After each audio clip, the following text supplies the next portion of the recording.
অনেক এখনো বাইচে আছে এরকম অনেক জনপ্রিয় বক্তা দেখছি যাদের এখন আর আগের মতো শ্রোতা উপস্থিত হয় না। তো কি উনি পচে গেছে,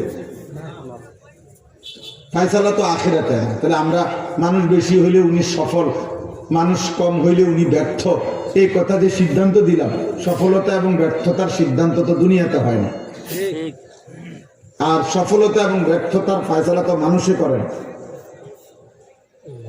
সিদ্ধান্ত হবে আখিরাতে, সিদ্ধান্ত দেবে আল্লাহ। তো কোরআনুল কারীমের মধ্যে আছে, আল্লাহ তাআলা বলছেন কাদ আফলাহা মান তাযাক্কা, যে তার অন্তরকে শতভাগ গুনাহ থেকে পবিত্র করেছে সে সফল হয়েছে। সুবহানাল্লাহ। তাহলে সফলতা তো অন্তরের পবিত্রতার মধ্যে।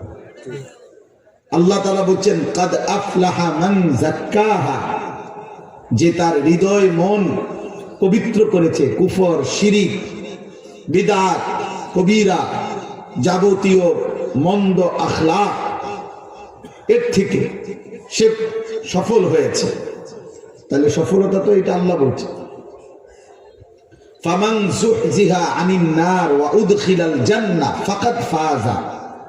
আল্লাহ বলেন হাসরের ময়দানে যাকে জাহান্নাম থেকে মুক্তি দেয়া হবে, জান্নাতে প্রবেশ করানো হবে, ফাকাদ ফাযা, সেই সফল হলো।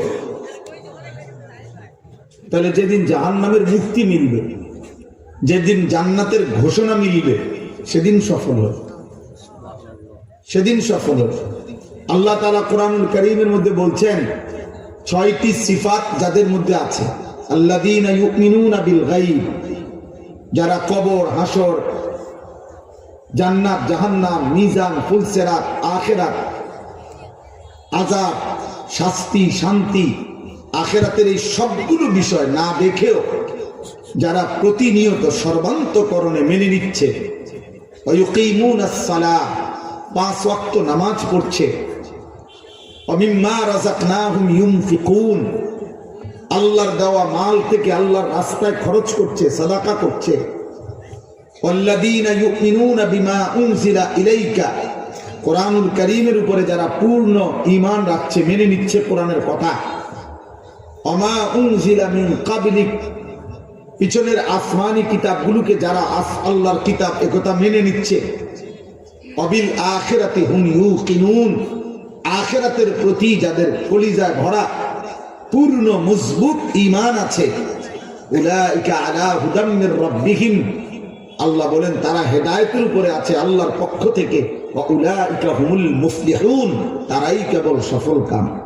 সুবহানাল্লাহ। তাহলে এখানে মাহফিলের শ্রোতার লাগে কই আয়াত কোনটা?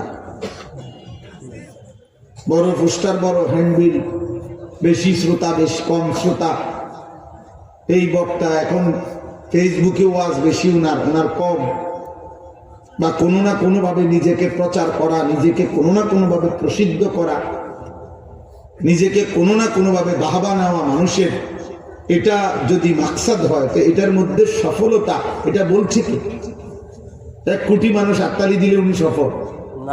কথা বলে না। 10 কোটি মানুষ স্লোগান দিলে উনি সফল? কোরআন এবং সুন্নাহর মধ্যে তো এরকম কথা নাই। রাসূলুল্লাহ সাল্লাল্লাহু আলাইহি ওয়াসাল্লামের সাহাবীগণ যুদ্ধের ময়দানে আল্লাহর পথে জীবন দিতে গিয়ে যখন শাহাদাত বরণ করতেন, তো শাহাদাতের পূর্ব মুহূর্তে রক্ত মাখা দেহে যখন জীবন চলে যাবে, রূহ চলে যাবে, ওই সময় ওনারা বলতেন ফুজতু ওয়া রাব্বিল কাবা। বহু হাদিস আছে, সাহাবারা শাহাদাতের পূর্ব মুহূর্তে বলতেন কাবার রবের কসম, আজ আমি সফল হলাম, সুবহানাল্লাহ, আজ আমি আল্লাহর জন্য জান দিলাম। শাহাদাতের মৃত্যু সফলতার মৃত্যু।